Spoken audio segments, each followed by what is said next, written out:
sini ada koreksi beda waktu dengan beda tetap. Nah, ini bagian dari rekonsiliasi fiskal, teman-teman.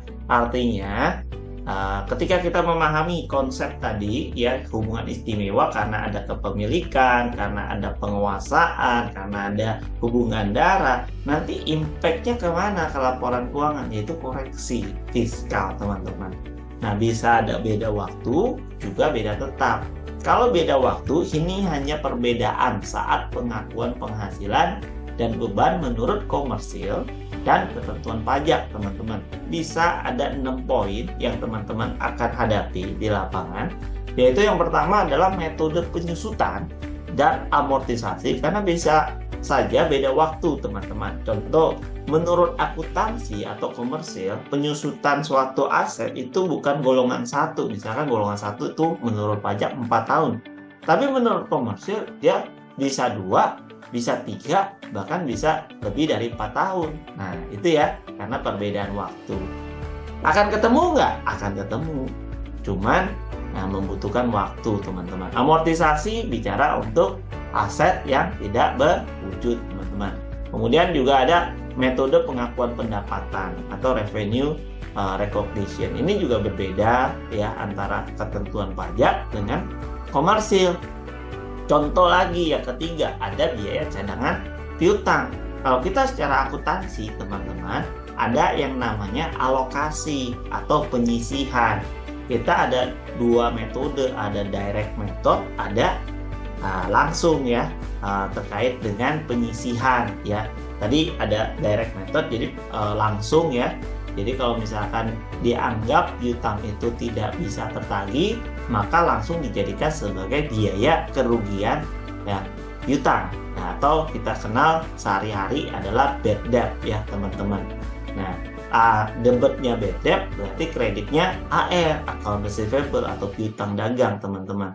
Nah, kemudian kalau kita bicara penjurnalan alokasi atau penyisihan, berarti debit dan kreditnya akan berbeda, teman-teman. Kenapa? Karena di satu sisi kita mengakui sebagai bad debt expense ya, tapi di satu sisi ada yang namanya allowance for doubtful ya, terkait dengan piutang yang ragu-ragu nih, teman-teman. Jadi biasanya secara akuntansi kita singkatnya AFDA, teman-teman, allowance for doubtful account ya. Jadi berapa sih yang semisalnya dialokasikan untuk disisihkan piutang itu yang tidak bisa tertagih, teman-teman. Nah, beda dengan kalau di pajak. Menurut pasal 6 Undang-Undang PPH, teman-teman, ada syarat dan ketentuan yang berlaku. Kalau di pajak pencadangan nggak boleh, teman-teman, kecuali sudah benar realisasi piutang itu nggak bisa ditagih. Nah, beda ya, teman-teman. Jadi kita memahami step by step-nya, nanti teman-teman akan melihat di mana nih beda waktu dan beda tetap. Itu di formulir 1771 SPT Badan, teman-teman. Nah, di badan ya SPT 1771 nanti saya akan kasih lihat ya, karena ini kita pertemuan terakhir untuk PPh Badan, jadi lebih ke prakteknya ya, teman-teman, sehingga teman-teman juga dapat pemahaman, tidak hanya teori.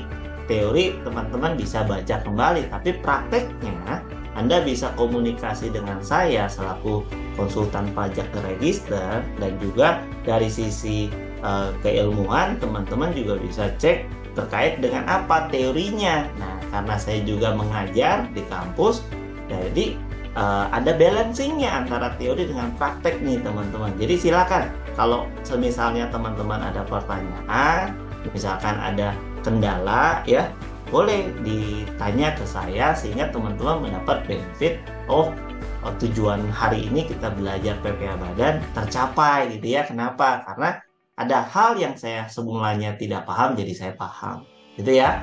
Oke, kemudian juga yang kelima nih, teman-teman, biaya penyusutan aktiva leasing dengan angsuran leasing. Nah, jadi kalau secara leasing atau financing itu ada 2, teman-teman.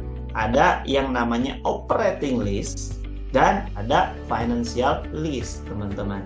Di pajak ya, penyusutan untuk aktiva leasing dengan angsuran leasing ya, ini yang harus diperhatikan oleh teman-teman ketika menghadapi yang namanya perbedaan pengakuan. Kenapa? Karena dari sisi pajak dengan sisi accounting akan berbeda. Nah, ini poin yang kelima. Ketika ada penyusutan aktiva leasing dengan angsuran leasing, berapa yang nanti akan diakui menurut pajak? Nah, ini yang menjadi concern-nya, teman-teman. Dan yang keenam, estimasi biaya bonus yang diakui. Bisa saja yang namanya estimasi itu bisa berubah, teman-teman. Ya, karena apa? Pengakuannya kan beda-beda, teman-teman. Nah, itu dari sisi beda waktu. Bagaimana kalau kita bicara beda tetap? Di awal kemarin ya, teman-teman, saya sudah sampaikan kita bedah yang namanya penghasilan. Penghasilan menurut pasal 4 Undang-Undang PPH ya. Kalau kita belajar undang-undang, berarti kita juga memahami aturan mainnya, teman-teman. Berarti penghasilan yang memang tidak diklasifikasikan untuk nanti dihitung pada saat PPH badan, yaitu adalah penghasilan yang sifatnya apa? Bukan objek dan yang dikenakan final. Kenapa, teman-teman? Karena dari mapping yang kemarin saya sudah jelaskan ke teman-teman, itu pastinya ada klaster sendiri ya. Jadi sudah dipisah dari form 1771 sehingga teman-teman bisa mengklasifikasikan tepat gitu ya. Apa yang dimaksud dengan bukan objek, apa yang dimaksud dari PPH final, nah penghasilannya apa saja. Merujuk ke pasal 4 ayat 2 untuk final, pasal 4 ayat 3 penghasilan yang sifatnya bukan objek. Nah, artinya kalau misalkan ada biaya ya, selain dari yang dua tadi, teman-teman, berarti itu yang nantinya ya akan dicatat ya di laporan keuangan. Dan apakah itu sesuai dengan ketentuan perpajakan? That's it. Ya. Nah, ada biaya yang bukan memenuhi unsur 3M, yaitu mendapatkan, menagih, dan memelihara, yang ada hubungannya dengan penghasilan final ataupun penghasilan yang sifatnya bukan objek pajak. Teman-teman harus koreksi. Ya, jadi jelas dari sisi penghasilan, kalau ada biaya, nantinya itu harus dikoreksi. Kalau bukan non final gitu ya, berarti yang PPH final dan yang bukan objek itu sudah teman-teman tahu. Pasal 6 terkait dengan biaya yang bisa dikurangkan. Kalau ternyata biaya tersebut memenuhi unsur penghasilannya sifatnya final atau penghasilannya non objek, maka teman-teman dengan mudah sudah bisa mengklasifikasikan, oh ini biaya tetap, oh ini penghasilan non objek, ini penghasilan final, biaya kaitannya dengan non objek, biaya dengan kaitannya final harus koreksi. Nah, karena apa? Beda tetap. Kalau udah beda tetap, sudah beda prinsip, teman-teman, nggak akan ketemu. Maka teman-teman harus koreksi. Dari sisi penghasilan nanti teman-teman koreksi negatif.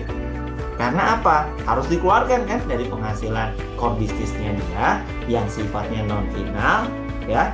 Nanti dipisahin dulu 4 ayat 1. Terus penghasilan yang final dan penghasilan non objek harus dipisahkan. Jadi kita sudah bisa membedakan itu, teman-teman ya.